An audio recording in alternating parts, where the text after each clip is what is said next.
সকালে ঘুম থেকে উঠেই দেখি আম্মু আমার রুমে দাঁড়িয়ে। আজকে একটু তাড়াতাড়ি হবি। আমি শার্টের বোতাম লাগাতে লাগাতে বললাম, কেন? তোর চাচার বাসায় যাবি। আমি হ্যাঁ। আমি বিরক্ত হয়ে তাকালাম। আবার কি হয়েছে? আম্মু স্বাভাবিক গলায় বললেন, সিনথিয়াকে দেখতে ছেলে আসবে।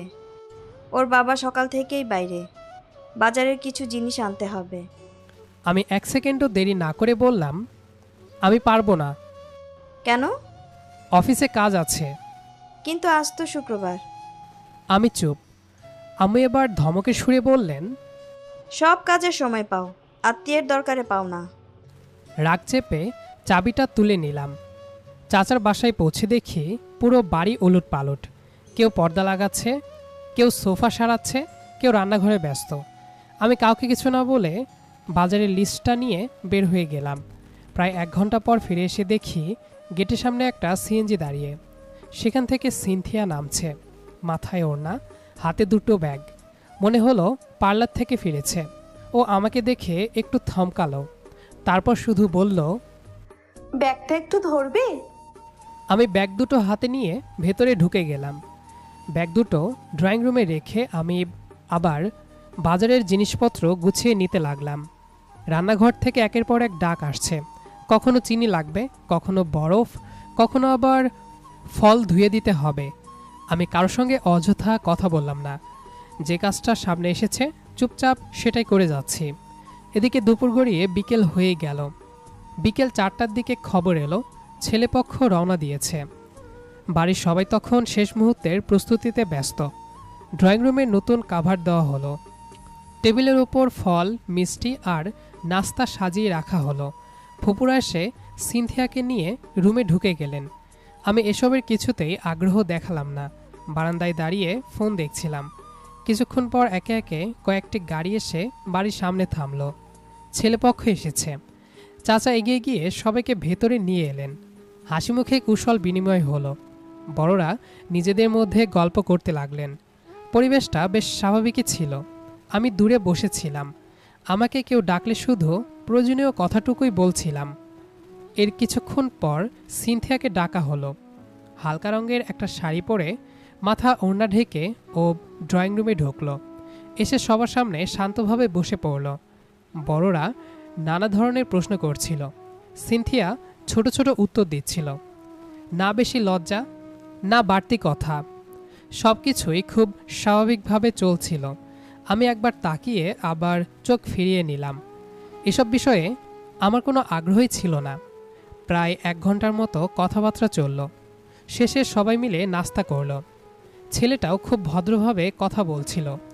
দেখে বোঝার উপায় ছিল না তার মনে অন্য কিছু চলছে। সন্ধ্যার একটু আগে তারা বিদায় নিল। রাত 8টার দিকে ফোন এলো। ওপাশ থেকে ছেলেপক্ষ জানালো তারা সম্পর্কটা এগিয়ে নিতে চায়। বাড়িতে যেন আনন্দের বন্যা বয়ে গেল। দুই পরিবারের আলোচনা করে খুব বেশি দেরি না করে বিয়ের তারিখও ঠিক হয়ে গেল। আর মাত্র 12 দিন পর বিয়ে। এরপর থেকে শুরু হলো আসল ব্যস্ততা। প্রায় প্রতিদিনই কেউ না কেউ মার্কেটে যাচ্ছে। কখনো শাড়ি কেনা, কখনো গয়না, কখনো ফার্নিচার, আবার কখনো বিয়ের দাওয়াতের কার্ড। চাচার বাসায় সারাক্ষণ মানুষের আনাগোনা। আত্মীয় স্বজন একে একে আসতে শুরু করলেন। আমি অফিস শেষ করে মাঝে মাঝে সেখানে যেতাম। চাচা কোনো কাজ বললে করে দিতাম। তারপর আবার নিজের কাজে ব্যস্ত হয়ে যেতাম। সিনথিয়ার সঙ্গে আগের মতোই খুব কম কথা হতো। দেখা হলে শুধু প্রয়োজনীয় কথাটুকু, এর বেশি কিছু না। দিনগুলো খুব দ্রুত কেটে যাচ্ছিল। দেখতে দেখতেই গায়ে হলুদের দিন চলে এলো। সকাল থেকেই বাড়ি ভরা মানুষ। উঠানে প্যান্ডেল বাঁধা হয়েছে। চারদিকে হলুদ আর গাঁদা ফুলের সাজসজ্জা। ছোটরা দৌড়াদৌড়ি করছে, বড়রা অতিথিদের নিয়ে ব্যস্ত। সন্ধ্যায় গায়ে হলুদের অনুষ্ঠানও সুন্দরভাবে শেষ হলো। সবাই হাসছে, ছবি তুলছে, গল্প করছে। চাচা চাচির মুখে অনেকদিন পর এমন তৃপ্তির হাসি দেখা গেল। আমি অনুষ্ঠান শেষ হওয়ার পর রাতের খাবার খেয়ে চুপচাপ বাসায় ফিরে এলাম। পরদিনই বিয়ে। ভাবলাম সকালে তাড়াতাড়ি গিয়ে আবার কাজে লেগে পড়তে হবে। রাতটা অন্যদিনের মতোই কেটে গেল। পরদিন সকাল সকাল 8টারও আগে চাচার বাসায় পৌঁছে গেলাম। ভেবেছিলাম আজকে নিশ্চয়ই সবচেয়ে বেশি ব্যস্ততা থাকবে। বাড়ি গেটে ঢুকেই কেমন যেন অদ্ভুত একটা পরিবেশ টের পেলাম। গতকাল যেখানে হাসি আনন্দে পুরো বাড়ি মুখর ছিল, আজ সেখানে অস্বাভাবিক নীরবতা। ভেতরে ঢুকতেই দেখি ড্রয়িং রুমে সবাই জড়ো হয়ে বসে আছে। কারো মুখে কোনো কথা নেই। চাচা সোফায় বসে মাথায় হাত দিয়ে আছেন। চাচির চোখ লাল হয়ে আছে, মনে হচ্ছে অনেকক্ষণ ধরে কাঁদছেন। আমি অবাক হয়ে বললাম, কি হয়েছে? কেউ উত্তর দিল না। ঠিক তখনই চাচা দীর্ঘ শ্বাস ফেলে বললেন, সব শেষ হয়ে গেছে বাবা। আমি কিছুই বুঝতে পারছিলাম না। কি শেষ? আজ ভোরে ছেলেপক্ষ ফোন করেছে। তারপর? ছেলেটা রাতে বাড়ি ছেড়ে পালিয়ে গেছে। ও নাকি অন্য একটা মেয়েকে ভালোবাসতো। পরিবারের চাপে বিয়েতে রাজি হয়েছিল, শেষ পর্যন্ত বিয়ের দিনই পালিয়ে গেছে। কথাটা শুনে আমি কয়েক সেকেন্ড চুপ করে রইলাম। ঠিক তখনই ভেতরের রুম থেকে কান্নার শব্দ ভেসে এলো। সিনথিয়া। চাচি উঠে ভেতরে চলে গেলেন। আমি ধীরে ধীরে দরজার কাছে গিয়ে দাঁড়ালাম। দেখলাম সিনথিয়া বিছানায় বসে কাঁদছে, চোখের কাজল ছড়িয়ে গেছে। পাশে কয়েকজন খালা আর ফুপু তাকে শান্ত করার চেষ্টা করছেন। কেউ কেউ বলছে, কাঁদিস না মা, আল্লাহ যা করেন ভালোর জন্যই করেন, এমন ছেলের সঙ্গে বিয়ে না হয় ভালো হয়েছে। কিন্তু এসব কথায় কোনো লাভ হচ্ছিল না। সিনথিয়া শুধু একটাই কথা বলছিল, আমি এখন মানুষের সামনে মুখ দেখাবো কিভাবে? এরই মধ্যে খবর পুরো এলাকায় ছড়িয়ে পড়ল। একে একে আশেপাশের মানুষ আসতে শুরু করলো। কেউ সহানুভূতি দেখাচ্ছে, আবার কেউ ফিসফিস করে নানা কথা বলছে। বিয়ের দিন ছেলে পালিয়েছে নাকি? নিশ্চয়ই কোনো সমস্যা ছিল। মেয়ের কপালটাই খারাপ। এখন আবার এই মেয়েকে বিয়ে করবে কে? এই কথাগুলো স্পষ্টই কানে আসছিল। চাচা মাথা নিচু করে সব শুনছিলেন। জীবনে হয়তো এতটা অসহায় তাকে কখনো দেখিনি। দুপুরের দিকে বাড়িটা যেন শোকের বাড়িতে পরিণত হলো। গতকাল যেসব আলো, ফুল আর সাজসজ্জা দেখে সবাই আনন্দ করছিল, আজ সেগুলো যেন বিদ্রূপ করছে। আমি উঠানে দাঁড়িয়ে সব কিছু দেখছিলাম। হঠাৎ মনে হলো, একটা মানুষের ভুলের জন্য কেন সিনথিয়াকে সারা জীবন এই অপমান বয়ে বেড়াতে হবে? সে তো কোনো অপরাধ করেনি। অনেকক্ষণ নিজের সঙ্গে লড়াই করলাম। শেষ পর্যন্ত একটা সিদ্ধান্ত নিয়ে ফেললাম। আমি সোজা ড্রয়িং রুমে ঢুকে বললাম, চাচা, আপনার সঙ্গে একটু কথা আছে। সবাই আমার দিকে তাকালো। চাচা ক্লান্ত গলায় বললেন, বল বাবা। আমি একবার চারপাশে তাকিয়ে শান্ত গলায় বললাম, যদি আপনারা রাজি থাকেন তাহলে এই বিয়েটা আমি করতে চাই। আমার কথাটা শুনে পুরো ঘর একেবারে নিস্তব্ধ হয়ে গেল। কয়েক সেকেন্ড কেউ একটা শব্দও করল না। চাচা অবিশ্বাসের দৃষ্টিতে আমার দিকে তাকিয়ে রইলেন। কি বললি তুই? আমি এবার স্পষ্ট করে বললাম, আমি সিনথিয়াকে বিয়ে করতে চাই। তুই বুঝে বলছিস? আমি মাথা নাড়লাম। হ্যাঁ, অনেক ভেবেই বলছি। একটা অন্যায়ের শাস্তি ও কেন পাবে? আমি চাই না ও সারা জীবন এই দিনের জন্য মানুষের কথা শোনুক। চাচা কিছুক্ষণ চুপ থেকে বললেন, কিন্তু বাবা, এটা তো হুট করে নেওয়ার সিদ্ধান্ত। আমি শান্ত গলায় বললাম, জানি, কিন্তু এই সিদ্ধান্ত নিয়ে আমার কোনো আফসোস হবে না। এবার আমার আম্মু আমার দিকে তাকিয়ে বললেন, তুই নিশ্চিত? হ্যাঁ আম্মু। ঠিক তখন আব্বুও বললেন, যদি এটা ওর নিজের সিদ্ধান্ত হয় তাহলে আমার কোনো আপত্তি নেই। এরপর সবাই সিনথিয়ার মতামত জানতে চাইল। চাচি ভেতরে গিয়ে সব কথা বললেন। কিছুক্ষণ পরে সিনথিয়া ধীরে ধীরে বেরিয়ে এলো। চোখ দুটো কান্নায় ফুলে গেছে। সে একবার আমার দিকে তাকালো, আবার চোখ নামিয়ে নিল। চাচা নরম গলায় বললেন, মা, সিদ্ধান্ত পুরোপুরি তোর। সিনথিয়া কিছুক্ষণ চুপ থেকে ধীরে বলল, যদি সবাই রাজি থাকে তাহলে আমারও কোনো আপত্তি নেই। এই কথাটা শোনার পর যেন সবার বুকের ওপর থেকে একটা বড় পাথর নেমে গেল। বাড়িতে আবার ব্যস্ততা শুরু হয়ে গেল। যে কাজগুলো থেমে গিয়েছিল সেগুলো আবার শুরু হলো। আলোর সাজসজ্জা ঠিক করা হলো। রান্নাঘরে আবার হাঁড়ি চড়ল। আত্মীয় স্বজনও নতুন করে কাজে লেগে গেলেন। যদিও সকালে ঘটনাটা কেউ ভুলতে পারছিল না, তবুও সবাই চেষ্টা করছিল দিনটাকে সুন্দরভাবে শেষ করতে। সন্ধ্যার পর কাজী সাহেব এলেন। পরিবারের সবার উপস্থিতিতে খুব সাধারণভাবেই আমাদের বিয়ে সম্পন্ন হলো। কিছুক্ষণ আগেও যে বাড়িটা কান্নায় ভরে ছিল সেখানে আবার ধীরে ধীরে স্বস্তির হাসি ফিরতে শুরু করলো। আর সেই মুহূর্ত থেকেই আমাদের দুজনের জীবনের একেবারে নতুন অধ্যায় শুরু হলো। বিয়ের সব আনুষ্ঠানিকতা শেষ হতে হতে রাত অনেক হয়ে গেল। এত অল্প সময়ের মধ্যে সিদ্ধান্ত বদলে যাওয়ায় কোনো জাঁকজমক করার সুযোগই ছিল না। তবুও দুই পরিবারের সবাই নিজেদের সামর্থ্য অনুযায়ী সবকিছু সুন্দরভাবে সম্পূর্ণ করার চেষ্টা করলেন।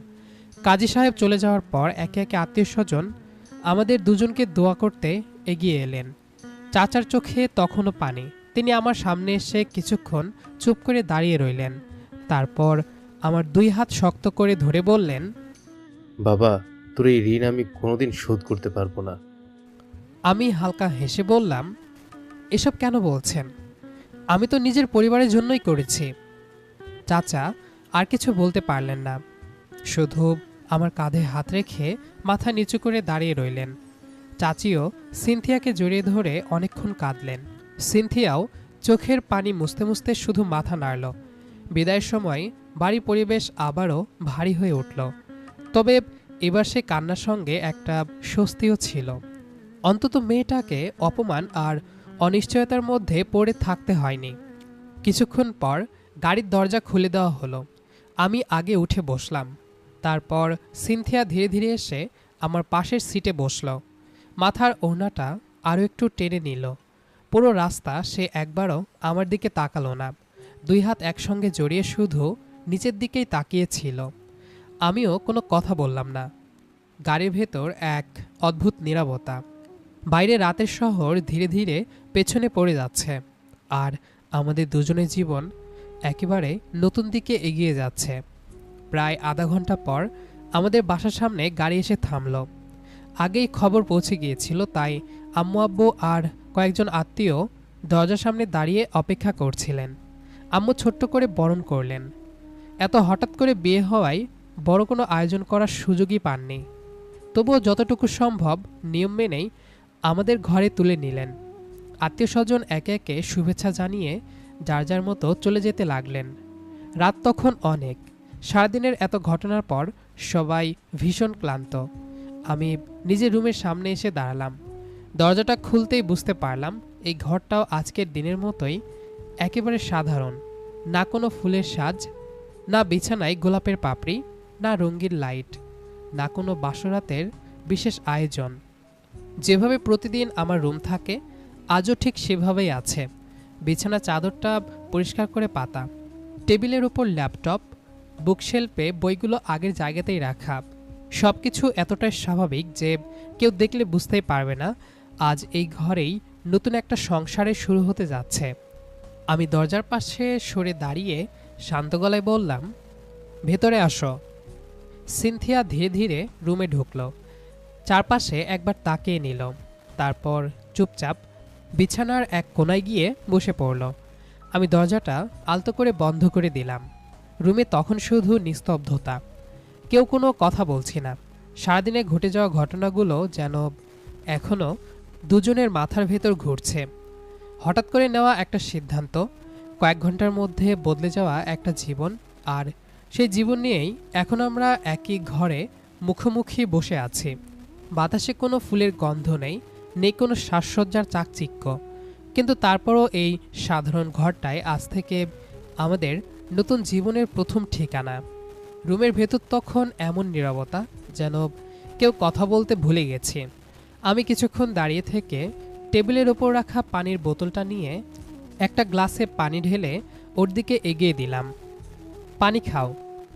সিনথিয়া মাথা তুলে একবার আমার দিকে তাকালো, তারপর আস্তে করে গ্লাসটা হাতে নিল। তারপর আমি আলমারি থেকে একটা পাতলা কম্বল বের করে বিছানার একপাশে রেখে বললাম, তুমি বিছানায় ঘুমাও, আমি নিচে মাদুর পেতে শুয়ে যাব। সিনথিয়া তাড়াতাড়ি বলল, না, সেটা কেন? তুমি বিছানায় ঘুমাও, আমি নিচে শুয়ে যাব। আমি হালকা গলায় বললাম, আর সারাদিন অনেক কষ্ট গেছে তোমার, এসব নিয়ে আর ভাবতে হবে না। আর কোনো কথা না বাড়িয়ে আমি মেঝেতে মাদুর বিছিয়ে শুয়ে পড়লাম। সেদিন রাতে আমাদের মধ্যে আর কোনো কথাই হয়নি। পরদিন সকাল, ঘুম ভাঙতেই দেখি রুমে আমি একাই। বাইরে বের হয়ে দেখি সিনথিয়া রান্নাঘরে আম্মুর পাশে দাঁড়িয়ে আছে, শাড়ির আঁচল কোমরে গুজে চুপচাপ কাজ শিখছে। আমি নাস্তা করে অফিসে চলে গেলাম। এরপর শুরু হলো আমাদের নতুন জীবন, তবে সিনেমার মতো নয়। একদিনেই আমাদের মধ্যে ভালোবাসা জন্মায়নি। প্রথম কয়েক সপ্তাহ আমরা প্রয়োজন ছাড়া তেমন কোনো কথাই বলতাম না। আমি সকালে অফিসে চলে যেতাম, সন্ধ্যায় ফিরে নিজের রুমে বসে কাজ করতাম। সিনথিয়া সারাদিন আম্মুর সঙ্গে সংসারে কাজ শিখত। রাতে একই রুমে থাকলেও দুজনের মধ্যে একটা অদৃশ্য দূরত্ব সবসময় থেকেই যেত। প্রয়োজন হলে সে বলতো, চা দেব? আমি বলতাম হ্যাঁ। আমি জিজ্ঞেস করতাম, কিছু লাগবে? সে বলতো না। এই পর্যন্তই, এর বেশি কোনো কথা হতো না।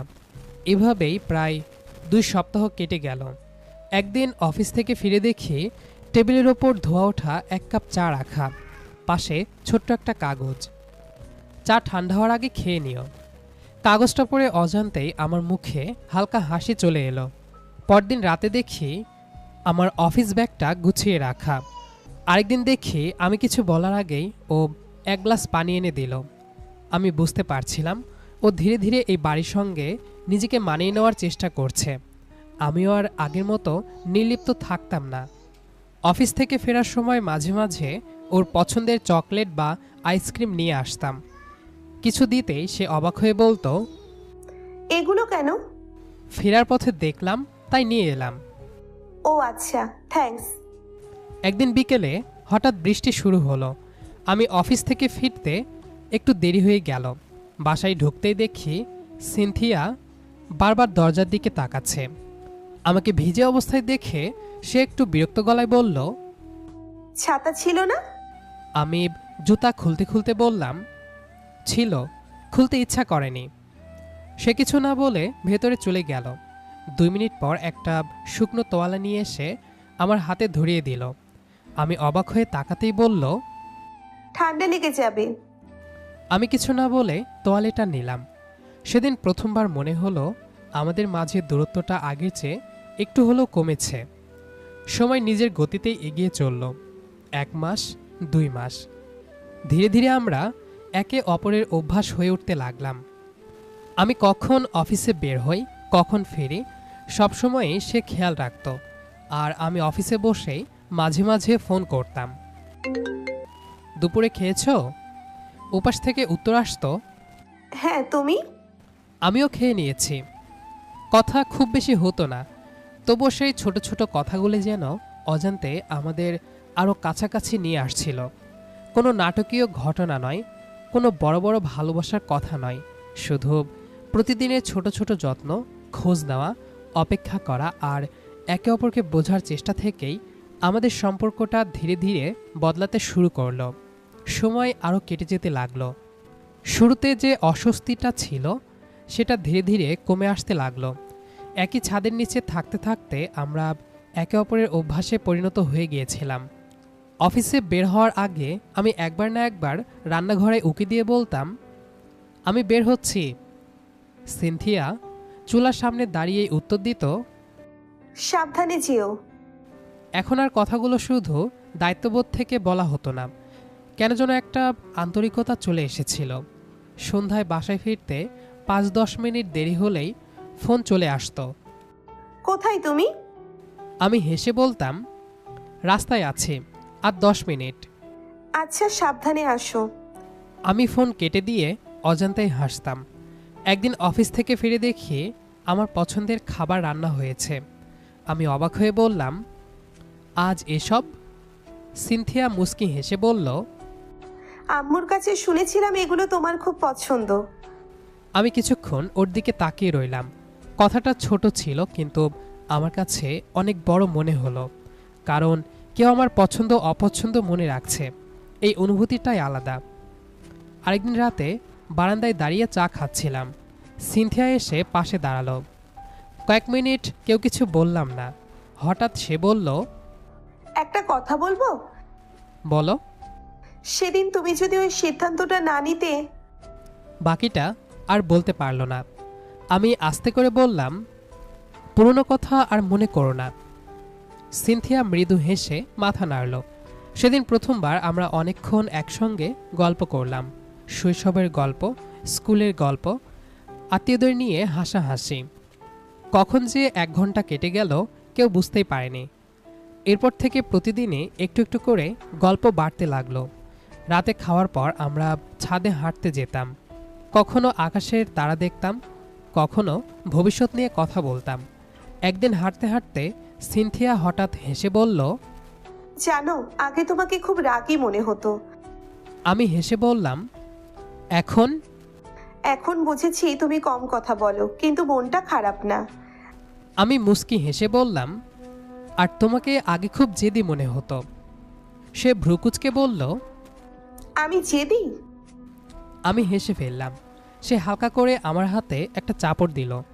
দুজনেই হেসে উঠলাম।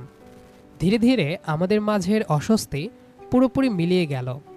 একদিন অফিস থেকে ফিরে দেখি বিদ্যুৎ নেই, পুরো বাড়ি অন্ধকার। আমি রুমে ঢুকতেই সিনথিয়া মোমবাতি জ্বালাচ্ছিল। মোমবাতির আলোয় ওর মুখটা অন্যরকম লাগছিল। আমি কিছুক্ষণ চুপচাপ তাকিয়ে রইলাম। সিনথিয়া সেটা বুঝতে পেরে লজ্জা পেয়ে বলল, এইভাবে কি দেখছো? আমি আস্তে করে বললাম, কিছু না, শুধু মনে হলো তোমাকে আজ খুব সুন্দর লাগছে। কথাটা শুনে ওর গাল লাল হয়ে গেল। সে নিচের দিকে তাকিয়ে মৃদুস্বরে বলল, আগে কখনো তো বলনি। আমি হেসে উত্তর দিলাম, বলার সাহস হয়নি। দুজনেই হেসে ফেললাম। সেদিন রাতে ঘুমাতে যাওয়ার আগে আমি বিছানার পাশে দাঁড়িয়েছিলাম। সিনথিয়া ধীরে ধীরে এসে আমার সামনে দাঁড়ালো। দুজনের চোখ এক মুহূর্তের জন্য এক হয়ে গেল। আমি খুব ধীরে ওর হাতটা ধরলাম। সে হাত সরিয়ে নিল না, বরং আস্তে করে নিজের আঙ্গুলগুলো আমার আঙ্গুলের সঙ্গে জড়িয়ে দিল। আমি নরম গলায় বললাম, একটা কথা বলবো? হুম। ধন্যবাদ। সে অবাক হয়ে বলল, কিসের জন্য? আমার জীবনে আসার জন্য। সিনথিয়ার চোখ দুটো ভিজে উঠল। সে ধীরে ধীরে একটু এগিয়ে এসে মাথাটা আমার কাঁধে রেখে দিল। আমি আলতো করে ওকে জড়িয়ে ধরলাম। কোনো তাড়াহুড়ো ছিল না, কোনো বাড়াবাড়ি ছিল না। শুধু অনেক দিনে জমে থাকা দূরত্বটা যেন নিঃশব্দে মিলিয়ে গেল। কিছুক্ষণ পর আমি খুব আস্তে করে ওর কপালে একটি স্নেহভরা চুমু খেলাম। সিনথিয়া চোখ বন্ধ করে মৃদু হেসে বলল, আজ মনে হচ্ছে সত্যিই আমি তোমার স্ত্রী। আমি হেসে বললাম, আর আমি ভাগ্যবান, কারণ তুমি আমার জীবনের মানুষ। সিনথিয়া মুখ তুলে আমার দিকে তাকালো। দুজনের চোখে তখন একই রকম শান্তি আর ভালোবাসা। সে লাজুক হাসি দিয়ে আমার গালে আলতো করে একটি চুমু দিল। আমি মুস্কি হেসে বললাম, এতদিনে বরকে এই সম্মানটা দিলে? সে লজ্জায় মাথা নিচু করে হেসে ফেলল। সেদিনের পর থেকে আমাদের সম্পর্কটা যেন এক নতুন মোড় নিল। আগে যেখানে একই রুমে থেকেও দুজনের মধ্যে একটা অদৃশ্য দূরত্ব ছিল, এখন সেই দূরত্বটা আর অনুভব হতো না। রাতে আমি অফিসের কাজ শেষ করে ল্যাপটপ বন্ধ করলেই সিনথিয়া বলতো, কাজ শেষ? আমি মুস্কি হেসে বলতাম, হ্যাঁ, এবার তোমার সঙ্গে একটু গল্প করা যাবে। সে হালকা হেসে বিছানার একপাশে এসে বসত। তারপর শুরু হতো আমাদের প্রতিদিনের গল্প। কখনো ছোটবেলার দুষ্টুমি, কখনো কলেজ জীবনের স্মৃতি, কখনো ভবিষ্যতে কোথায় ঘুরতে যাব সেই পরিকল্পনা। কথা বলতে বলতে কখন যে রাত অনেক হয়ে যেত কেউ খেয়ালই করতাম না। একদিন ছুটির বিকেলে বারান্দায় দুজনে পাশাপাশি বসে বৃষ্টি দেখছিলাম। হালকা বাতাসে সিনথিয়ার চুল বারবার মুখের ওপর এসে পড়ছিল। আমি ধীরে হাত বাড়িয়ে চুলগুলো কানের পাশে সরিয়ে দিলাম। সিনথিয়া একটু চমকে আমার দিকে তাকালো। আমি হেসে বললাম, বারবার চোখের সামনে চলে আসছিল। সে কিছু বলল না, শুধু লাজুক একটা হাসি দিয়ে চোখ নামিয়ে ফেলল। সেই ছোট্ট হাসিটুকুই আমার কাছে অনেক বড় ছিল। এরপর থেকে ছোট ছোট যত্নগুলো আরও বেড়ে গেল। আমি অফিসে বের হওয়ার সময় সে নিজে হাতে আমার ঘড়িটা এগিয়ে দিত, টাইটা ঠিক করে দিত। কখনো শার্টের কলার ভাঁজ হয়ে থাকলে সেটাও ঠিক করে দিত। আমি মজা করে বলতাম, এত খেয়াল রাখো কেন? সে হেসে উত্তর দিত, কারণ এটা এখন আমার দায়িত্ব। আমি মাথা নেড়ে বলতাম, শুধু দায়িত্ব? সে কিছু না বলে মুচকি হেসে চলে যেত। এক রাতে ছাদে দাঁড়িয়ে দুজনে আকাশের দিকে তাকিয়েছিলাম। চারদিকে হালকা বাতাস, চারপাশ একেবারে শান্ত। আমি ধীরে ধীরে ওর পাশে গিয়ে দাঁড়ালাম। আমাদের হাত দুটো অজান্তেই একে অপরকে ছুঁয়ে গেল। আমি খুব আস্তে করে ওর হাতটা ধরলাম। এবারও সে হাত সরিয়ে নিল না, বরং নিজের হাতটা আরও শক্ত করে আমার হাতের ভেতর রাখল।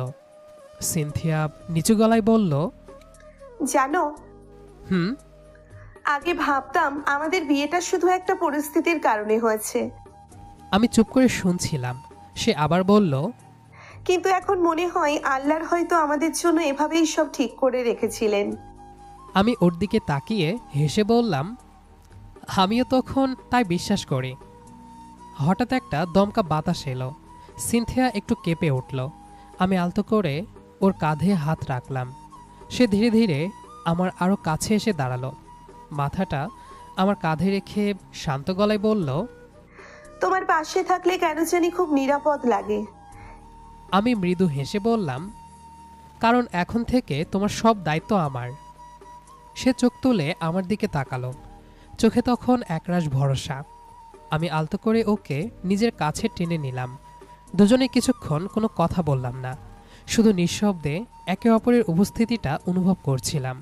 কিছুক্ষণ পরে আমি খুব ধীরে ওর কপালে একটি স্নেহমাখা চুমু দিলাম। সিনথিয়া চোখ বন্ধ করে রইল। তারপর মৃদু হেসে বলল, এই অনুভূতিটা ভাষায় বোঝানো যায় না। আমি নরম গলায় বললাম, সব অনুভূতি কথায় বলতে হয় না, কিছু অনুভূতি শুধু মনেই থাকে। সে হেসে মাথা নাড়ল। তারপর আমার বুকে মুখ লুকিয়ে ফিসফিস করে বলল, একটা কথা বলবো? বলো। আমি খুব ভাগ্যবতী। আমি অবাক হয়ে বললাম, কিভাবে? সে মৃদু হেসে উত্তর দিল, কারণ যেদিন ভেবেছিলাম আমার জীবন শেষ হয়ে গেছে, সেই দিনই তুমি আমার জীবনের সবচেয়ে বড় ভরসা হয়ে দাঁড়িয়েছিলে। আমি ওর কপালে আলতো করে হাত বুলিয়ে দিলাম। আমিও ভাগ্যবান, কারণ তোমার মতো একজন মানুষকে জীবনসঙ্গী হিসেবে পেয়েছি। দুজনেই একে অপরের দিকে তাকিয়ে হেসে ফেললাম। সেই হাসির মধ্যে ছিল না কোনো সংকোচ, না কোনো দূরত্ব।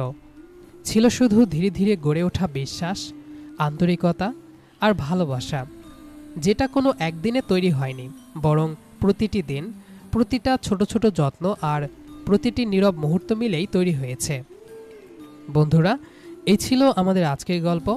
গল্পটি ভালো লাগলে লাইক, কমেন্ট, শেয়ার এবং আমাদের চ্যানেলটি সাবস্ক্রাইব করে সাথেই থাকুন। ধন্যবাদ।